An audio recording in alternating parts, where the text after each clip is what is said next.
फलस्तीन ने आवाज दी तो उनके आवाज में आवाज मिलाकर नारे तकबीर, ये नारे के साथ हम फलस्तीन जाएंगे, क्योंकि फलस्तीन और मस्जिद अक्सा हिंदुस्तान नहीं पूरे दुनिया के मुसलमान की शान है, मुसलमान का ईमान है, और इसको बचाना यह मुसलमान का फर्ज है।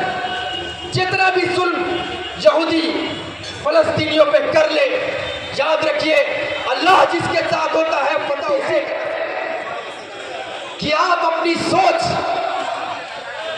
खुलेआम अपने सरजमीन पर रख सकते हैं। बड़े दर्द दिल से ये अल्फाज आपके सामने रख रहा हूं कि अलीगढ़ मुस्लिम यूनिवर्सिटी के कुछ छात्र हमारे भाई जब फलस्तीन के हिमायत में उन्होंने जुलूस निकाला तो उनके ऊपर में झूठा केस देकर उनको जेल में डालने का काम योगी सरकार ने किया। आप कितने को जेल में डालेंगे? हिंदुस्तान में रहने वाला एक एक बच्चा, एक एक बूढ़ा, एक एक नौजवान मुसलमान फलस्तीन के लिए आवाज उठाएगा, मस्जिद अक्सा के लिए आवाज उठाएगा। और मैं हिंदुस्तान नहीं पूरे दुनिया के मुसलमान की बात करता हूं। मेरी आवाज जहां तक जा रही है मेरे भाइयों, बहुत तकलीफ में है फलस्तीन, बहुत तकलीफ में है वहां के मुसलमान। रात रात भर अगर तुम्हारे इलाके में 2 दिन के लिए सीएससी लाइन कट जाए तो कैसे तड़प तुम्हारे दिलों में मचती है। वो तड़प लाकर सोचो कि जो मुसलमान फलस्तीन में रह रहा है बिना लाइन, बिना पानी, बिना खाने के, उसका दिल कैसे गुजरता होगा। माए अपने बच्चे की लाश लेकर सिसक सिसक कर फलस्तीन की सरजमीन पर रो रही। लेकिन अल्लाह ने हमें एक ताकत दिया है, वो ताकत दुआ की ताकत है। तुम 5 वक्त नमाज पढ़ते हो मस्जिद में, फलस्तीन के लिए दुआ करो। तुम रात में उठकर तहज्जुद की नमाज में अल्लाह अक्सा को फतह करने के लिए दुआ करो। पूरे दुनिया में इस्लाम का झंडा फहरा है, इसकी दुआ करो। उस मजलूम मां के लिए दुआ करो जिसके गोद में रोजाना एक बच्चा मर रहा है। उस बच्चे के लिए दुआ करो जिसके सर से उसके बाप का साया रोजाना मर रहा है। उनकी जमीनें छीन ली जा रही है, उनके सर पर जो छत है उसको तोड़ दिया जा रहा है। जो भी आवाज उठा रहा है उसको जिंदा जमीन में दबोच कर दिया जा रहा है।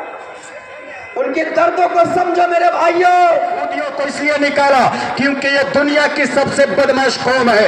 आप तारीख उठाओ रशा की, रशा ने यहूदियों को इसलिए हटाया था अपने मुल्क से, दरबदर इसलिए किया था क्योंकि दुनिया की सबसे बदमाश और फित्तीन कौम है। इसकी हाँ में हाँ वही मिला सकता है जो आतंकवादी मिजाज होगा, जो दहशतगर्दी का मिजाज रखता होगा, वही इस कौम को सपोर्ट कर सकता है। अगर पुरअमन शहरी, पुरअमन आदमी, फॉर ह्यूमन राइट्स को बहाल करने वाला आदमी कभी भी इजराइल को अपना समर्थन नहीं देगा, बल्कि अगर समर्थन देगा तो सिर्फ और सिर्फ फिलिस्तीनी मुसलमानों को देगा।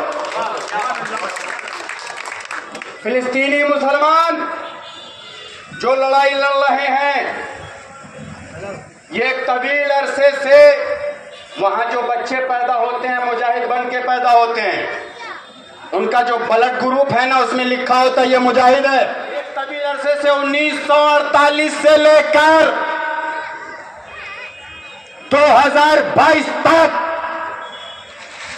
फिलिस्तीनी अवाम की तारीख उठाओ, किस कदर बर्बरियत का सामना मुसलमानों ने किया है, किस कदर जुल्म का सामना उन्होंने किया है।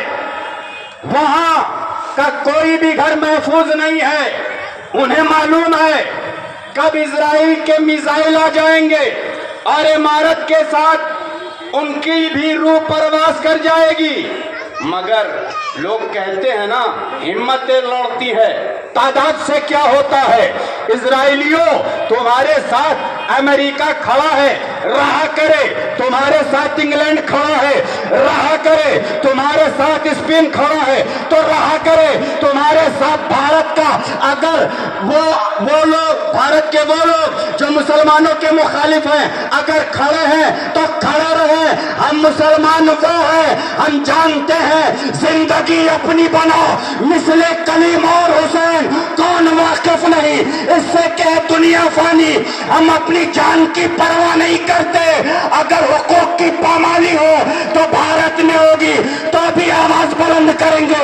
फिलिस्तीन में वहाँ के अव्वल दर्जे के मुसलमान हैं और हम मुसलमान हैं कि हमारी मस्जिद छीन ली जाती है, हमारे खिलाफ जुल्म, हमारे भाइयों को मारा जाता है, तब भी हम जुल्म सहते रहते हैं। अरे कब तक जुल्म सहोगे?